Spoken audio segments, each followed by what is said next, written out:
안녕하세요. 코하 투더골드문 진행의 이정원입니다. 어제 6월 미국 생산자 물가 지수인 PPI가 발표됐죠. 전년 동월보다 11.3% 올랐다고 발표했습니다. 하지만 비트코인은 이미 인플레이션이 선반영되었기 때문에 건재하게 20K 지켜주고 있는 모습 보여주고 있습니다. 미국 증시와 비트코인의 상관관계가 다소 약화되면서 올해 최저 수준 가까이 후퇴했다고 합니다. 비트코인이 이제 바닥에 보다 가까이 접근했다, 아니면 반등 국면에 접어드는 게 아니냐는 질문을 해볼 수도 있겠습니다. 이런 상황에서 또 어떤 자세로 투자에 임하면 좋을지 오늘도 전문가님들 모시고 얘기 나눠보도록 하겠습니다. 먼저 비트필승님 모셔볼게요. 필승! 안녕하세요. 네, 안녕하세요. 지금 현재 비트코인 동향 자체가 우리들이 이제 이평선이나 이제 분기점인 선상 강한 지지 혹은 이제 저항대 라인으로서 우리가 선정 기준점을 잡으면서 방향성을 설정하기 매우 어렵습니다.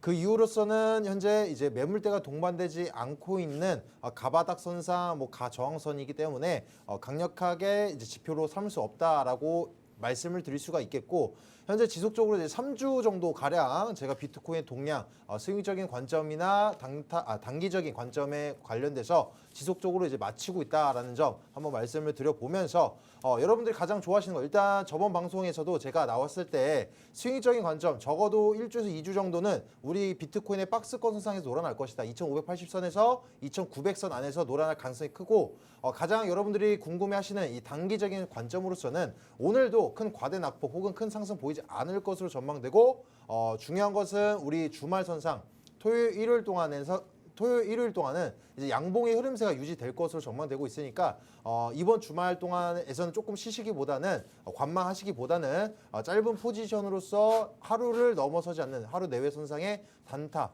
선점을 노려보시길 바라겠습니다.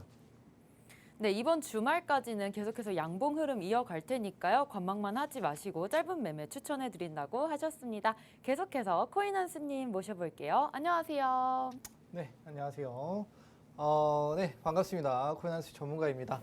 자, 어제에 이어서 오늘도 이렇게 말씀을 드리게 되었는데, 일단 어제랑 오늘이랑 시장의 이렇게 상황 자체는 크게 달라진 건 없는 것 같아요. 어제와 비슷하게 오늘도 좀 흘러가고 있는데, 조금 다만 다른 점이라는 거는 오늘 지금 룸 네트워크 같은 것들도 한 20% 이상의 갑자기 뛰는 모습을 보여주면서 그래도 조금 좋은 모습이라고 좀 저는 생각을 하고 있거든요. 근데 어제 보신 것처럼 낮에는 좀 가격이 떨어지는 모습을 확인할 수 있었어요. 그리고 밤에 저희가 잘 때 자고 일어나니까 좋은 상승을 보여주면서 코인들이 또 조금이라도 반등하는 모습을 기대할 수 있었거든요. 그만큼 오전과 이 오후에 이 민심이 다르다, 이 투자에 대한 내용들이 다르다. 우리가 자고 있는 동안 이 전 세계적으로 나오고 있는 내용들이 많이 다르기 때문에 그 내용들이 많이 반영되는 시장이고, 그리고 오전에 떨어지더라도 우리가 희망을 가지고 오후에 이거 반등이 일어날 수 있겠다라는 생각을 가질 수 있는 시장인 것 같아요.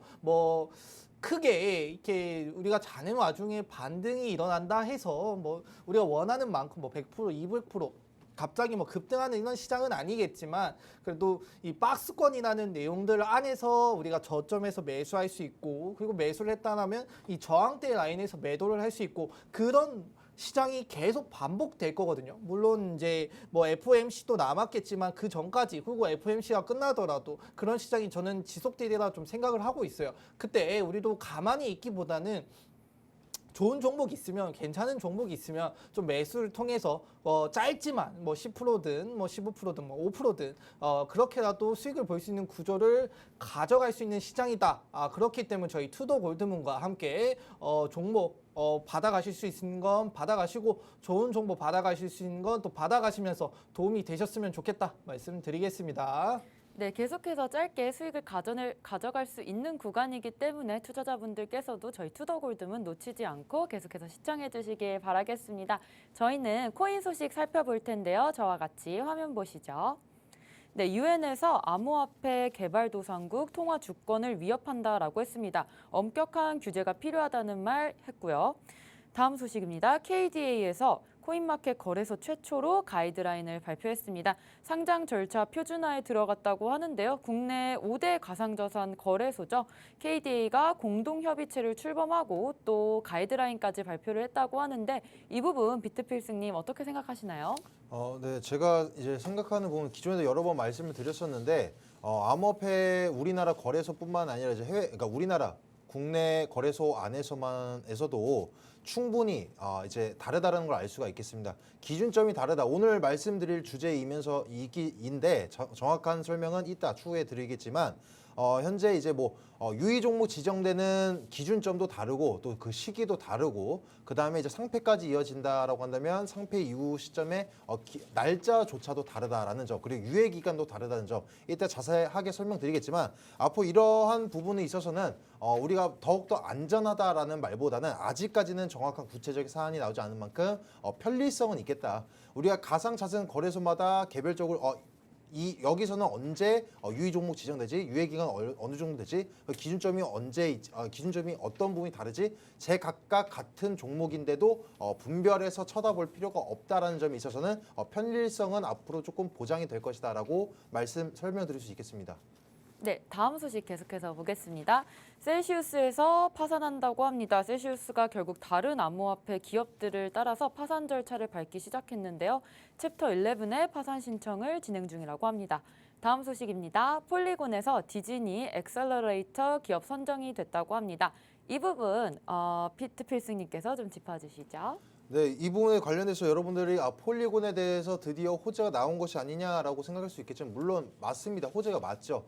일반적인 작은 협업이나 이제 합류 관계도 아니고 네임드가 있는 우리가 그러니까 대기업에 관련돼서 프로젝트에 합류해서 선정되었다는 건 엄청 호재가 맞는데 여러분들 이런 호재를 보고 나서 매수를 접근하시길 조금 이제 제가 자제해달라고 권유드리도록 하겠습니다. 그 이유로서는 현재 아직까지 우리가 시가총액이 높은 종목이건 이제 프로젝트 팀의 장기적인 그러니까 우리들이 종목을 선정할 때 단기적인 종목, 이제 차트적인 관점으로 장기적인 종목, 이제 그러니까 그리고 단타적인 종목을 선정하시는데 현재 이 호재로 인해서 지금이 시작인가라는 생각으로 들어가시기보다는 혹은 단타성을 노리시더라도 이슈를 가지고 들어가시기엔 아직은 조금 위험하다. 지금 현재 정확한 비트코인의 바닥 지지선이 확인되지 않은 이 시점에서 단순한 이 이슈 그것도 시가총액이 무거운 이런 종목에서는 단타성으로도 우리가 기대해볼 법한 큰 상승률을 보이지 않을 것이니까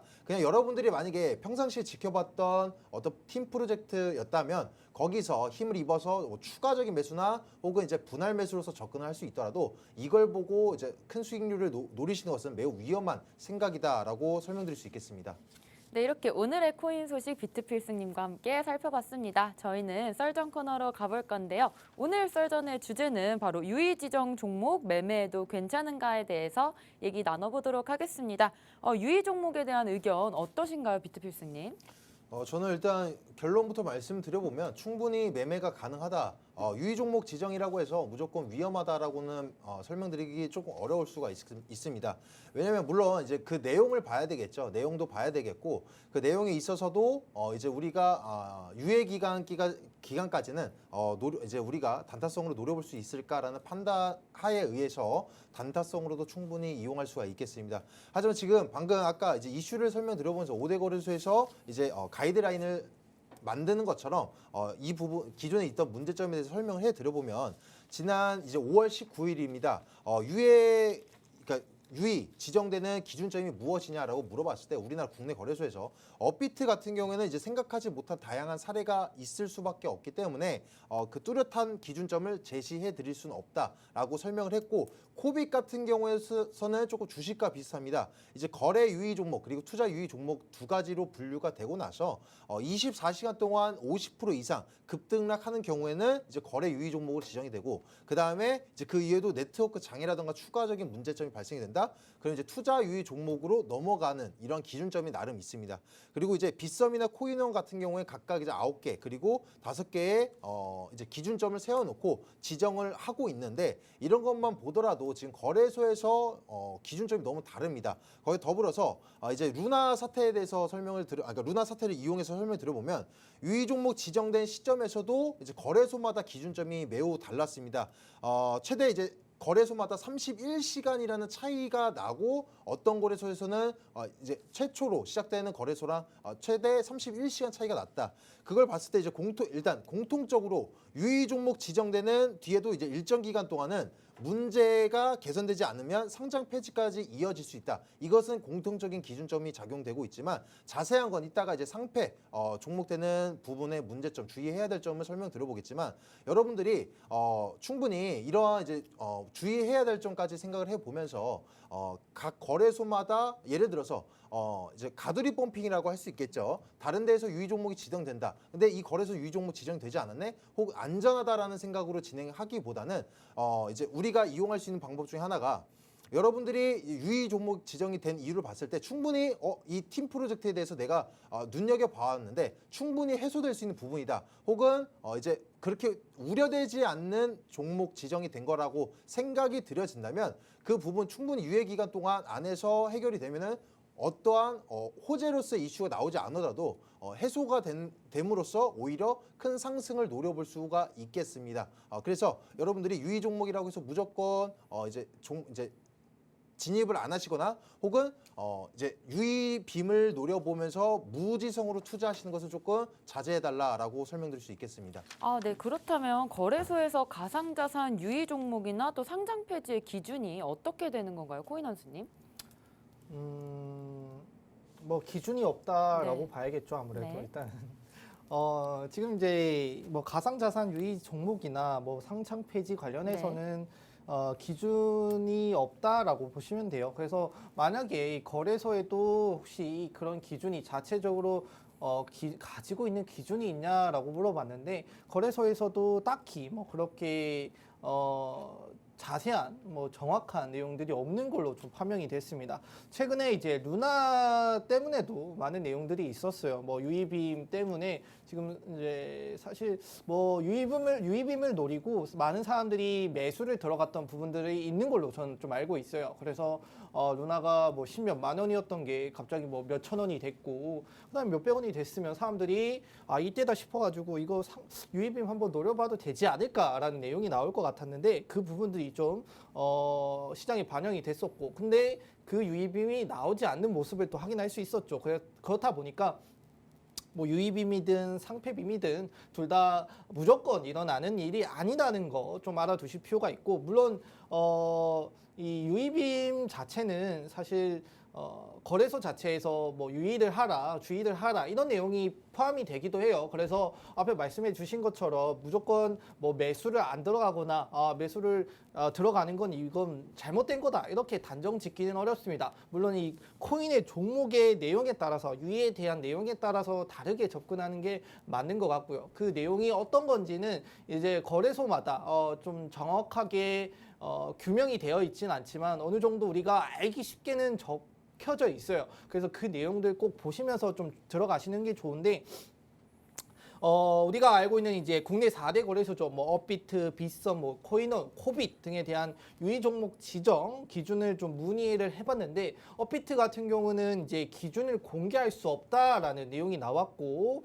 그리고 뭐 그 외에 뭐 이제 코빗, 코인원 등등은 이제 거래 유의 종목과 그 다음에 투자 유의 종목 두 단계로 나눠서 혹은 더 세부적인 단계로 나눠서 진행을 한다라고 해요. 그래서 뭐 급등을 하거나 혹은 뭐 네트워크 장애 등등 이런 내용들이 있으면은 유의 종목 그다음에 거래 지정 종목을 지정한다라고 합니다. 그래서 상장 폐지 기준도 정확하지 않고 유의 지정도 기준도 정확하지 않은 내용들이 좀 많이 나오고 있어요. 4대 거래소는 이제 유의 종목 지정 뒤에도 일정 기간이 지나면은 지나서 문제가 개선되지 않으면은 상장 폐지 심사를 진행한다라고 합니다. 다만 구체적인 개선 기간 등은 공개가 되지 않고 있어요. 자기들만의 독자적인 일정을 가지고 있고 그 독자적인 일정은 또 정확하게 지켜지지 않는 일정이라고 생각을 하시면 됩니다. 예, 뭐 일주일이 될 수도 있고 갑자기 뭐 지나서 뭐 기분에 따라서 한 2주가 될 수도 있고 3주가 될 수도 있는 그런 내용들이 좀 나오고 있어요. 상장이나 상장 폐지 요건 을 구체적으로 밝히면 이제 발행사 쪽에서 악용할 여지가 있기 때문에 이거를 밝히지 않기로 했다라는 내용인데 이게 무슨 말이냐면은 이제 뭐 상장 폐지 이런 부분들이 이제 공시가 되거나 밝혀지면은 뭐 발행사에서도 어느 정도 이익을 보는 부분들이 있어요. 내 코인이 이때 발행이 될 거야. 발행이 되니까 이때 우리가 어떻게 해서 가격을 펌핑을 하고 할지 알자. 그다음에 상장 폐지가 나왔다. 이때 우리가 상장 폐지가 나왔기 때문에 그러면은 이 상폐 비밀 노리기 위해 그때 우리가 뭐 작업을 할 수도 있는 내용들이 나올 것이다. 막 이런 내용들이 나올 것을 우려해서 밝히지 않고 있다라는 내용들이 나오고 있어요. 그리고 이제 상장 폐지, 상장 뭐 등등 이 절차도 거래소마다 좀 다른 걸로 알고 있습니다. 최근에 루나 같은 거를 예로 좀 들 수 있을 것 같아요. 루나가 이제 상폐가 됐을 때 업비트에서는 일주일 뒤에 뭐 이렇게 상폐할 것이다. 너희들 그거 알아둬라 이렇게 나왔는데 나머지 거래소들은 좀 더 많은 기간을 두면서 우리 언제까지 할 거고 거래는 언제까지 될 거야 이런 내용들이 좀 나눠졌어요. 아직 이제 저희가 많이 사용하는 거래소가 대표적인 게 업비트이긴 하지만 다른 거래소도 사용을 하잖아요. 이 거래소들 안에서도 서로의 이 결합이나 이런 정확한 그다음에 통일화된 기준이 없다라는 게 좀 문제가 될 것 같다 말씀을 드리겠습니다. 네. 그렇다면 거래소에서 유의 종목으로 지정된 또 종목에 대해서 주의할 점이 있다면요, 비트필스님? 네, 일단 뭐 예를 들어서 라이트코인과 이제 무비블록을 예를 들어서 설명 들어보도록 해보겠습니다. 일단 무비블록 같은 경우에 최근에 6월달에 이제 유의 지정이 됐는데 현재 아직 이제 또 웃긴 거는 지금 거래소에서는 원래 일주일 업비트 같은 경우 일주일 정도 이후에 개선 사항이 없다라고 한다면 뭐 상폐까지도 이어질 수 있고 이런 부분이 보여져야 되는데 현재 한 달 넘게 이어지는데도 아무 그 모습을 취하지 않고 있고 공개된 내용도 없습니다. 물론 이제 업비트에서 말하기로는 이러한 자세한 내용을 설명을 했을 때는 이제 뭐 발행사 측에서 어떤 악용할 여지가 있다. 방금 코인한수 전문가님께서 말씀해 주신 것처럼 그래서 그런지는 모르겠는데 너무 주관적이죠. 주관적이다 보니까 우리가 그 내용을 조금 깊이감 있이 보시면 되겠습니다. 그래서 예를 들어서 라이트코인 같은 경우에서는 이제 다크코인이라고 하죠. 민물 윈물을 통해서 이제 작은 세탁, 특히 우리나라는 트래블러를 시행했던 것만 보더라도 어떤 작은 세탁 우려가 된다면 거의 아까 모범생처럼 다른 국가들보다 더욱더 빠르게 입지를 표명하는 경우가 있습니다. 그래서 우리나라 같은 경우에서는 워낙 민감한 사항이다 보니까 그러니까 다크코인이 뭐냐면, 그러니까 거래 내역을 공개되지 않는다, 익명 거래가 가능하다라고 해서 그러다 보니까 이제 자금 세탁 우려가 있어서 국내 거래소에서는 유의 종목 지정이 됐다가 상폐까지 이어졌는데 여러분들이 단순히 상폐가 되고 유의 종목 지정이 된다라고 해서 무서우셔서 내가 장기간 동안 이제 손절 못 치고 기다렸던 종목인데 혹은 최근에 들어갔던 종목인데 지금이라도 손실을 입고 나와야 된다라고 걱정하시면서 무서워서 그냥 던지시는 경우가 있으세요. 근데 충분히 해외 거래소를 보세요. 일단 우리나라 국내 거래소에서 라이트코인이 차지하는 비중이 그리 높지도 않습니다. 높지도 않는데다가 이후 동안 이 팀 프로젝트에 관련돼서 어떤 이제 단점이 생겨서 코인이 프로젝트가 망할 만한 그런 악재 이슈가 아니잖아요. 그래서 이런 거 봤을 때는 손절하시기보다는 우리가 충분히 내용만 봤더라도 해외 거래소에서 그러니까 이동해서 충분히 안전하게 홀딩할 수 있었다라는 점을 이유를 설명드릴 수 있겠고, 무비블록 같은 경우에서는 일단 우리나라에서 지금 현재 거래 대금도 많이 소화해내고 있는 상태인데다가 김프까지 껴있고 거기에 더불어서 지금 타고르서에서 이제 밝혔던 내용과 업비트에서 유통 물량이 조금 다르다라는 점을 봤을 때는 아직 이제 조금 이제 충분히 해결할 수 있는 부분이지만 아직 입지 표명을 하지 않았다는 걸 봤을 때는 우리가 조금 비교적 라이트코인과는 비교적 조금 더 위험하다 이런 기준점을 설정할 수 있다는 겁니다. 그래서 주의해야 될 점은 이유도 시기도 그리고 이제 유예 기간도 거래소마다 다르다는 점을 꼭 내용을 살펴보시고 공지사항만 들어가 다 나와 있습니다. 그래서 3분 5분만 시간을 들어가면서 그 거래소에서 이제 표명하고 있는 내용을 인지하고 나신 다음에 손절할지 혹은 지금이라도 차트적인 관점으로 매매하기 괜찮으면 진입해 볼지 노려보실 수 있겠습니다.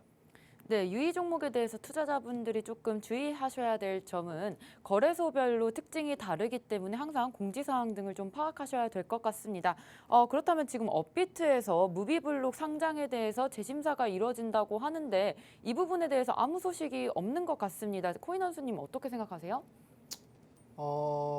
저도 일단 무비블록 관련해서 좀 많은 내용들 들어요. 무비블록 이거 유의 지정 좀 오래됐는데 이거 무슨 문제가 있는 건가? 무비블록 이거 벌써 한 달이 넘었죠. 한 달이 넘었는데 이 유의 지정 이후에 어떠한 변화도 없다. 이게 유의가 계속 달려 있으니까 사실 저는 이제 말씀을 드려요. 이거 지금 이제 길어지는 걸로 봐서는 그냥 큰 문제 없을 것이다라고 생각을 하는데. 정확한 내막은 또 업비트, 그러니까 이 유의 종목을 지정한 내용들만 알고 있겠죠. 다만 원래 기존에 같은 경우는 일주일이면 됐었는데 이제는 한 달까지 넘어가는 종목이 나오니까 많은 사람들이 좀 불안해하시고 무비블록 가지고 계신 분들은 특히 더 걱정을 많이 하시겠죠. 이렇게 유의가 지속되는 거 보면 이렇게 가다가 또 상폐가 되는 것이 아닌가. 요즘 또 이제 암호화폐 시장이 많이 좀 주춤해지고 많이 가격이 떨어지다 보니까 전체적으로 이제는 그래 가격 떨어지는 거는 우리가 어떻게든 버티겠어. 근데 이게 없어지는 건 솔직히 버티기 힘들잖아요. 그렇다 보니까 이것마저 없어지면 좀 문제가 큰데 라는 부분들이 많이 나오고 있고 그런 우려가 많이 반영이 되고 있는 것 같아요. 일단 무비블록 관련해서 좀 내용을 자세히 말씀을 드리면은 일단은 거래소 업계마다 좀 다른 내용들을 많이 가지고 있어요. 대처도 많이 다르고 뒷말도 많이 무성하다라고 합니다. 이제 연장을 하고 있는데 왜 연장을 하는 건지, 그다음에 또 이렇게 물어보면 침묵을 계속 하고 있고요. 그다음에 정확한 이유도 나오지 않고 있습니다. 업비트, 비썸, 코인원 등등 이런 거래소에서는 유의 지정 종목이 지난달 9일에 또 시정이 됐는데 아직 내용이 나오지 않고 있고 그다음에 업비트는 베이직 예전에 베이직을 좀 아실 수 있을 거예요. 베이직 코인도 약간 이랬던 경우가 있어요. 베이직 코인도 원래 처음에 이 유의 지정이 됐을 때 업비트가 내놨던 게 우리 일주일이면은 어떻게든 끝을 보겠어라는 내용들이 나왔었는데 나머지 이제 그때 지정을 했던 업비트 작년 6월 11일 날 퍼스트 임팩트라고 불리는 프로젝트 25종을 투의 유의 종목으로 지정을 했어요. 그중에 24개 종목은 일주일 만에 상폐가 당했고 나머지 한 종목이 남았었는데 그게 나중에 좀 살아나는 모습을 보여줬습니다. 그래서 유의 지정 이후에 일주일간이라는 이 타이틀이 붙기 시작을 했었는데 그 타이틀을 깨는 모습을 보여줬고 그거는 루나는 또 그걸 지켜줬어요. 루나는 지켜줬고 그 다음에 무비블럭은 지켜주지 않고 생존한 여러 가지 다른 코인들도 있지만 그 코인들도 이례적으로 연장을 통해서 생존한 경우가 있습니다. 이것처럼 어떤 종목은 살아남고 어떤 종목은 살아남지 않고 어떤 종목은 또 일주일 주고 어떤 종목은 또 2주일 주고 어떤 종목은 일주일 만에 끝내고 이런 자기들 마음대로 가는 이 현재의 모습이 좀 좋지 않다. 체계가 빨리 잡혀야 되고 자산 관리 관련해서 이런 체계가 잡혀야 저희들이 안심하고 투자할 수 있는 영역이 될 것이고 이 안심하고 투자할 수 있는 영역이 되어야 지금 안 그래도 투심이 많이 꺾여 있는데 그 투심이 개선이 됨에 따라서 또 나머지 코인들이 상승하는 모습을 이끌어 줄 것이다. 좀 말씀을 드릴 수 있을 것 같아요. 네, 그렇다면 비트필승님 상폐 종목에 대한 의견이 좀 있으시다면요? 네, 상폐 종목 같은 경우에는 유의 지정 종목과는 다르게 상폐 종목 정말 많이 조심하셔야 됩니다. 그래서 이제 우리가 유의 종목 지정이 되고 나서는 유의 지정 연장 그리고 나서 이제 해제 혹은 상폐로 이어지고 있는데 상폐 종목 같은 경우에도 상폐 지정된 이후에도 거래소마다 다르다라고 방금 설명을 해주셨죠. 그래서 거래소마다 다른데 물론 이제 그런 시점을 노려볼 수는 있어요. 상승이 일어날 수 있는데 최근에 라이트코인이 상폐가 됐을 때 아까 방금 말씀드린 것처럼 우리나라 업비트에서 소외해내는 물량이 정말 저조합니다.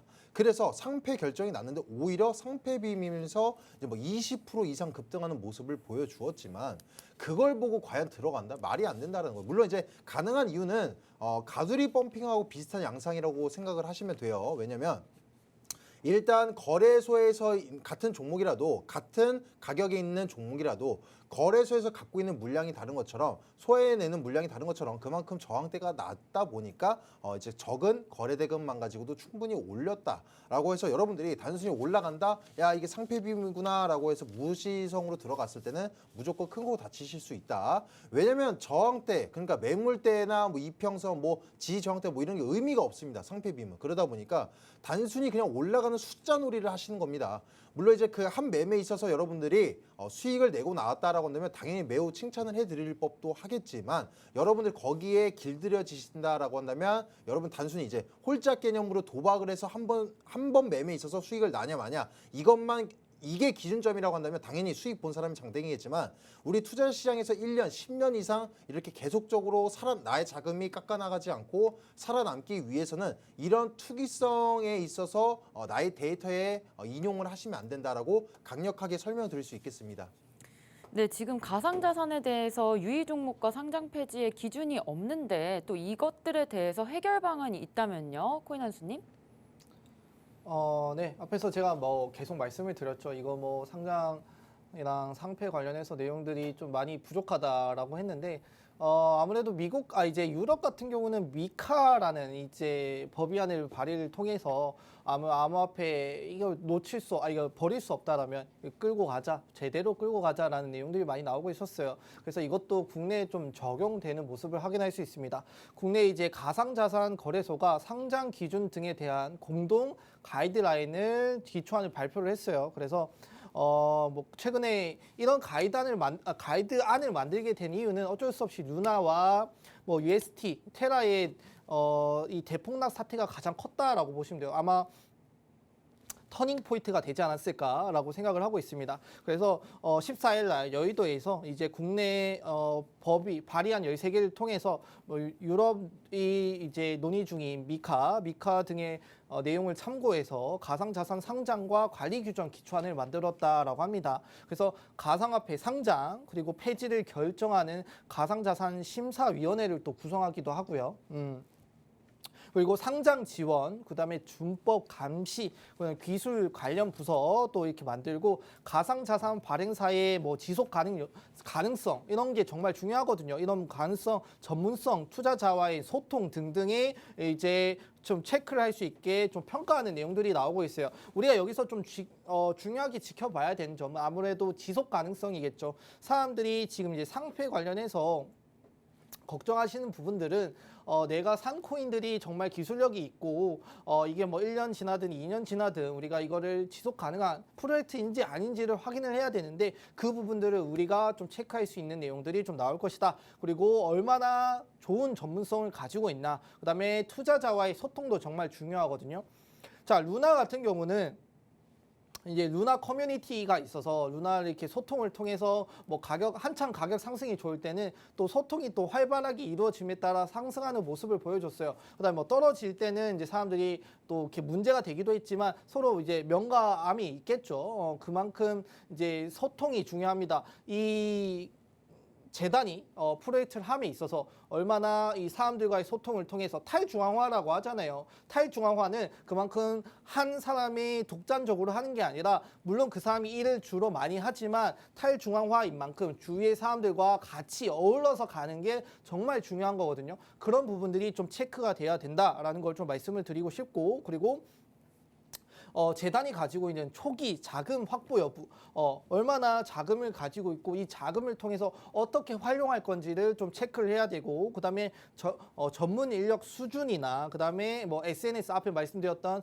의사소통, 보통 이제 많은 코인들은 이 트위터를 통해서 의사소통을 많이 해요. 내가 어떤 프로젝트를 하고 있고 언제 출시가 될 것이고 어떻게 나올 것인가를 좀 많이 표를 하는데 그런 소통 능력도 좀 체크를 해야 되고, 그다음에 내가 사업을 하고 있는데 이 사업이 정말 잘 이루어질 것인지, 뭐 저희가 비트코인 결제를 한다라고 하는데 그러면 비트코인 결제를 통해서 우리가 하고 있는 실제 사례가 있는지를 좀 체크할 필요가 있겠죠. 그래서 네트워크의 활발한 이런 활동, 뭐 토큰 배분 여부 등등등이 좀 투명하게 여러분들이 알 수 있게 좀 개선이 될 것이다. 그렇기 때문에 여러분들이 나중에 좀 어느 시간이 지나면 안심하고 투자할 수 있는 그런 환경이 조성이 될 것이다. 좀 말씀을 드리고 싶습니다. 네, 오늘 썰전에서 또 유의지정 종목 매매해도 괜찮은가에 대해서 얘기 나눠봤습니다. 그렇다면 우리 또 이번 주에 계속해서 CPI랑 PPI가 발표됐는데 비트코인 계속해서 조금 굳건하게 20K 유지하고 있는 모습 보여주고 있습니다. 비트필승님, 코인 동향 한번 살펴주시죠. 네, 뭐 비트코인 동향 같은 경우 아까 아침에 아까 첫 인사드릴 때 간단하게 설명을 드려봤는데 여러분들한테 말씀을 드릴 수 있는 거 조금 더 정확한 시점, 여러분들이 단타적인 포지션을 취할 수 있는 약간 조금 더 구체적으로 설명 드려보도록 해보겠습니다. 분명 이제 스윙적인 관점으로 우리 박스권 안에서 놀아날 때도 횡보세를 보일 겁니다. 그 횡보세라고 한다면 여러분들이 기대하시는 것처럼 큰 상승을 보이지도 않을 거고 또 큰 하락폭도 보이지 않을 텐데 비교적 뭐 이제 지지부진한 1% 내외의 횡보세를 보일 때는 우리가 아무래도 시가총액이 낮은 종목에 있어서 단타 포지션을 취하는 것이 오히려 수익률을 극대화할 수 있는 방법이 되겠고 만약에 횡보 기간을 설정을 우리가 해놨는데 그 안에서 과대 낙폭을 단기적으로 비교해봤을 때 비교적 과대 낙폭을 보인다. 그러면 그 다음 날에 있어서는 우리가 시가총액이 조 단위가 넘어가는 종목들에서도 충분히 여러분들이 3% 5% 이상의 수익이 날 수 있는 안정적인 매매를 진행할 수 있다는 점, 이 두 가지 관점을 이용하시더라도 충분히 이 횡보 기간 중 안에서도 큰 수익률을 안기실 수 있다라고 설명드릴 수 있겠습니다. 네, 마지막으로 필승 전문가님께서 비트 동향까지 살펴주셨습니다. 저희는 코인스쿨로 돌아오겠습니다.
네, 코인스쿨 시간입니다. 오늘 코인스쿨 시간에는요, 코인한수님께서 지속성 패턴에 대해서 설명해 주실 겁니다. 오늘 강의로 많은 정보 얻어가셨으면 좋겠습니다. 코인한수님 모셔볼게요.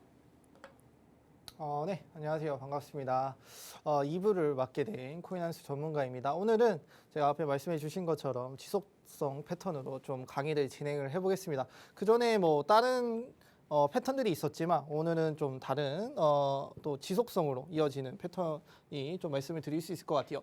지속성 패턴이라고 하는데 지속성 패턴이 어떤 건지는 제가 뒤에다 설명을 해놨고 이 지속성 패턴도 여러 가지 종류들이 있어요. 그 중에서도 오늘 좀 다룰 거는 이제 일단은 우리가 불리시 플래그와 그다음에 페넌트 패턴 그다음에 베어리시 플래그와 페넌트 패턴.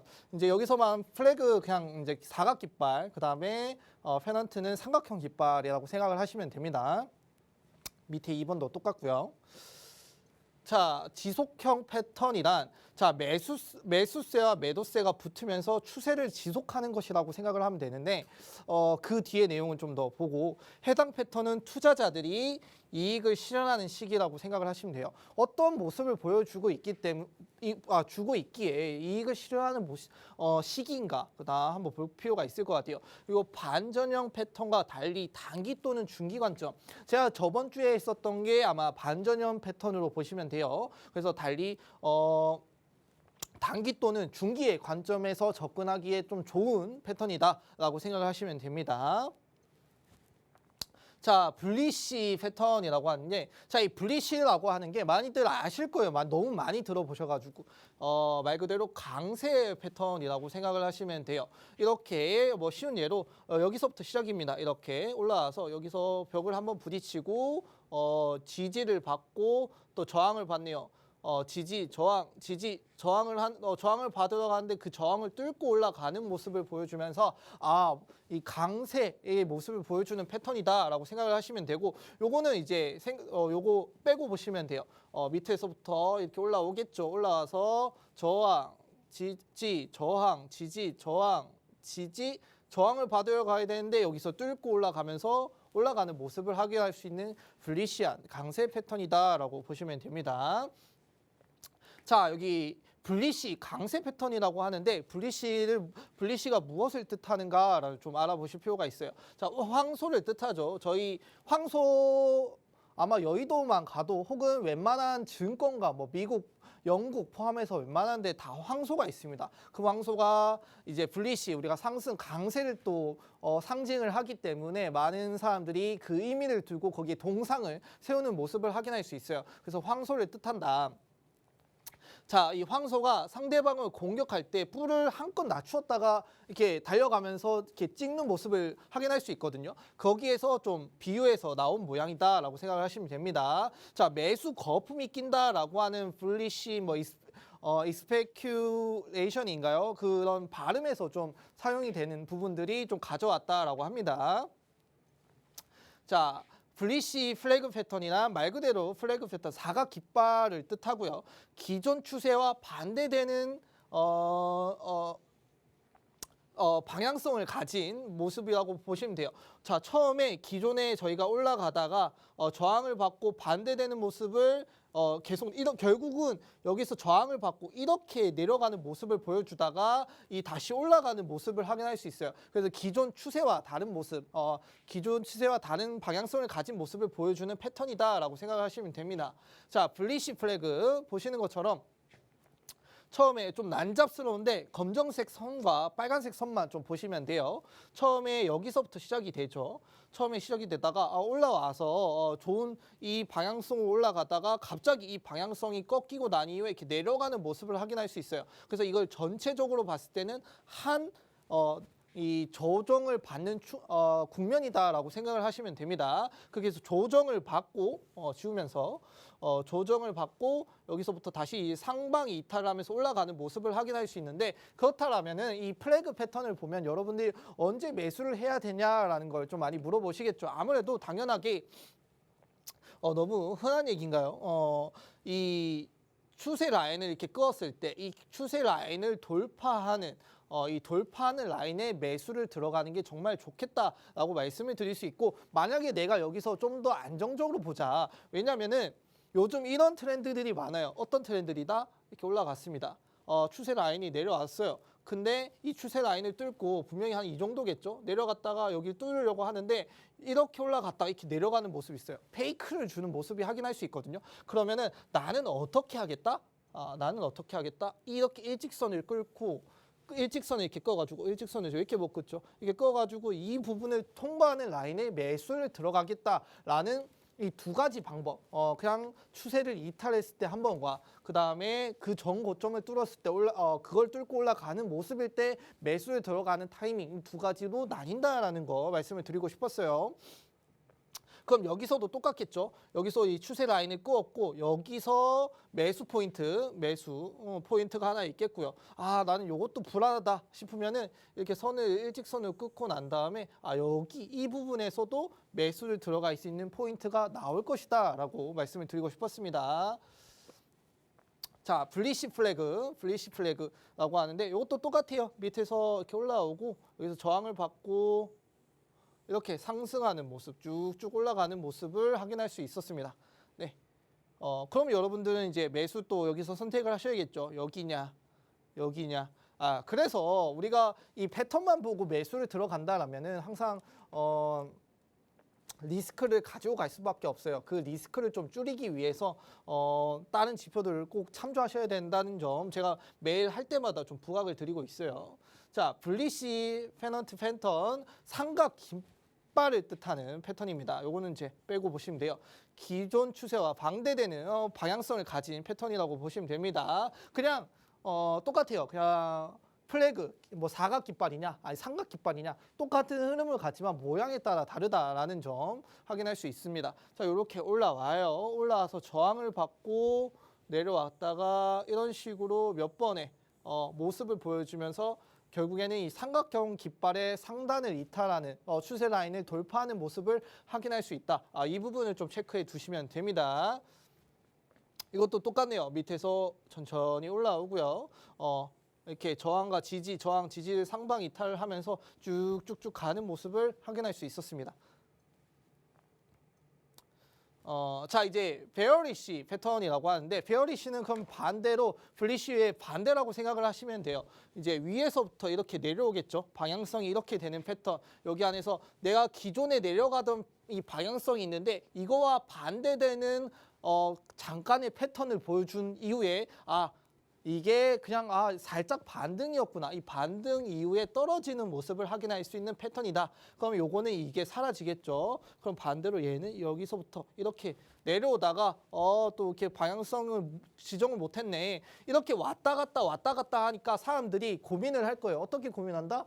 내가 사야 되는지 팔아야 되는지. 그래서 이때 좀 많이 매수세와 매도세가 왔다 갔다 하면서 방향성을 결정하는 시기라고 생각을 하시면 돼요. 무조건 자, 이 패턴들이 있다라고 해서 무조건 이 방향성을 결정하는 곳에서 떨어지는 게 아니에요. 얘가 여기서 이렇게 내려왔다라고 해서 무조건 이렇게 내려가는 게 아니라 여기서 끝나버리고 이렇게 올라가는 경우도 있어요. 물론 확률적으로 따지자면 이렇게 내려가는 확률이 더 많다라는 걸 좀 가정을 두고 그런 내용들이 많기 때문에 우리가 내려가겠구나 베어리시라고 하는 건데, 이게 어긋나는 경우도 있다라는 걸 꼭 알아두셔야 됩니다. 자, 베어리시 패턴, 공을 뜻하고 저희가 상대방을 공격할 때 뒷발로 뒷발을 받치고 앞발을 들잖아요. 그래서 섰다가 앞발로 내려치는 모습에서 비유가 됐습니다. 이렇게 들었다가 곰이 처음에 놀라면은 이렇게 두 발을 들잖아요. 들었다가 이걸 공격을 통해서 내려갈 때 내려치는 모습에서 들었다가 떨어지는 모습, 이렇게 생각을 하시면 됩니다. 실제 사건이 일어나기 전에 미리 판단은 의미라는 뜻인데, 제가 이제 블리시랑 베어리시가 나왔는데 하는 이제 약간 유래를 말씀을 드릴게요.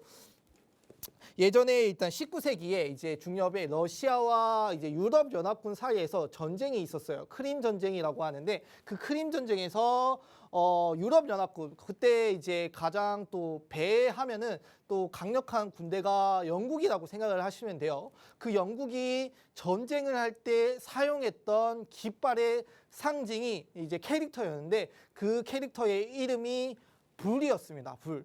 그래서 영국의 상징 깃발, 깃발의 캐릭터가 불이었고요. BULL.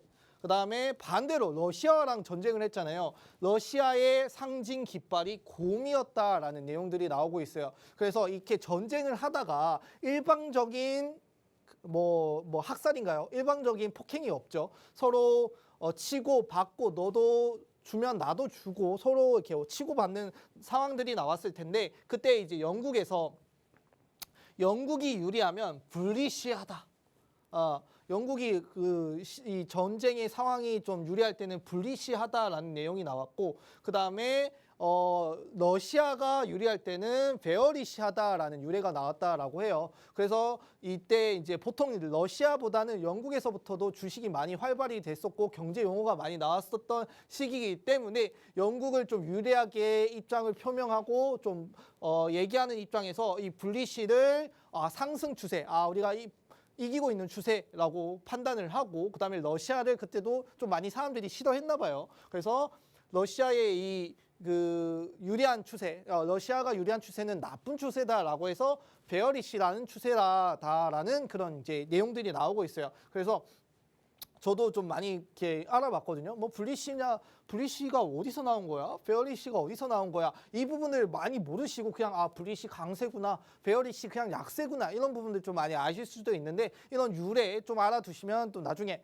또 할 얘기가 있지 않겠습니까? 그래서 그런 내용들, 실제 사건이 일어나기 전에 미리 판단하는 의미, 이 말은 뭐냐면, 저희가 곰을 잡지도 않았는데 이 곰을 미리 판다. 곰이 이제 곰의 가죽을 미리 판다라는 뜻인데, 가격이 떨어질 걸 미리 알고 있기 때문에 잡지도 않았는데 판다라는 뜻은 그냥 설레발 친다라고 생각을 하시면 됩니다.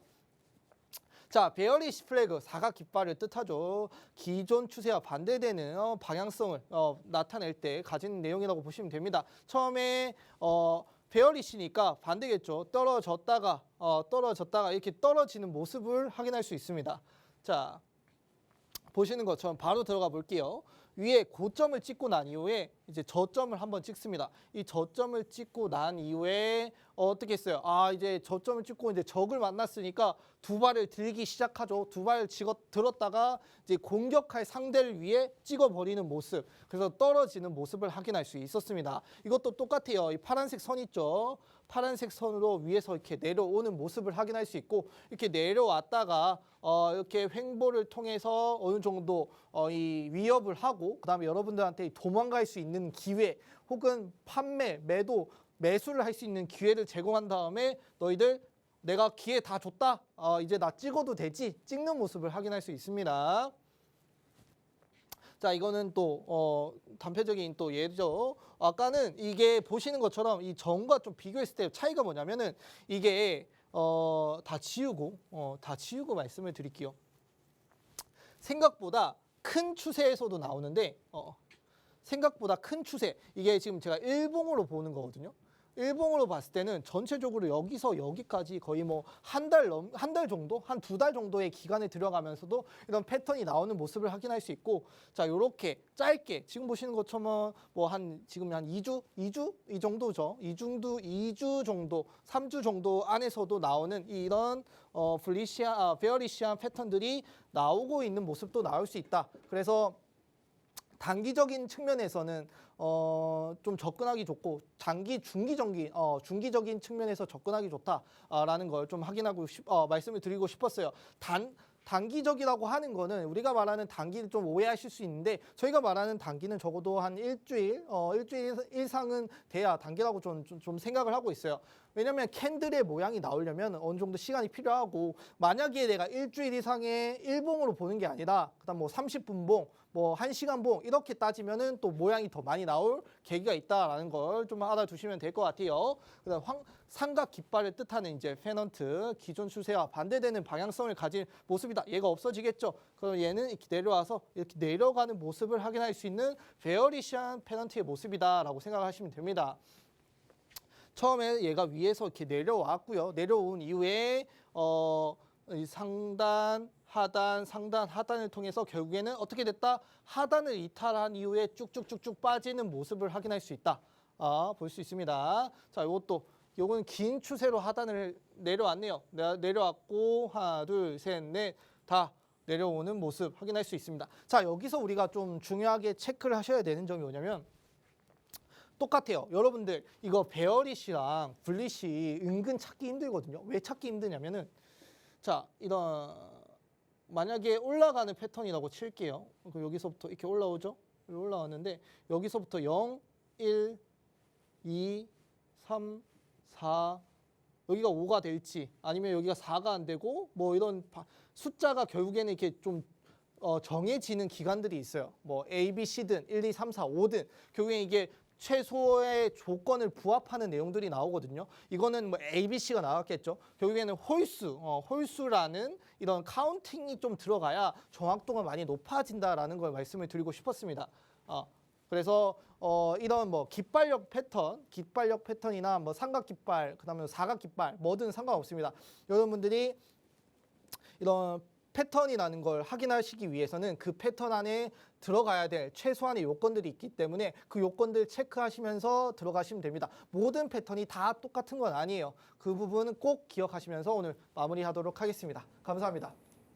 네, 오늘 코인 한수님께서 지속형 패턴에 대해서 강의해 주셨습니다. 오늘 배우신 부분들 정리하면서 투자에 어떻게 도움이 될 수 있을지 생각해 보시면 좋을 것 같습니다.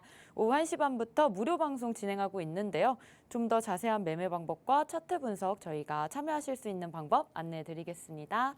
먼저 컴퓨터로 들어오실 분들은 팍스경제TV 홈페이지에 들어오셔서 좌측 하단 보시면 투더골드문 배너가 있습니다.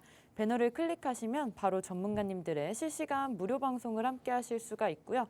또 핸드폰으로 함께하고 싶다라고 하시는 분들은 여러분들께서 매일 쓰고 계시는 녹색 창에 투더골드문 검색하셔서 상단 링크 통해서 들어오시면 됩니다. 잠시 뒤 오후 1시 반부터 무료 방송 함께해 주시면 좋을 것 같고요. 저희가 오늘 준비한 방송은 여기까지입니다.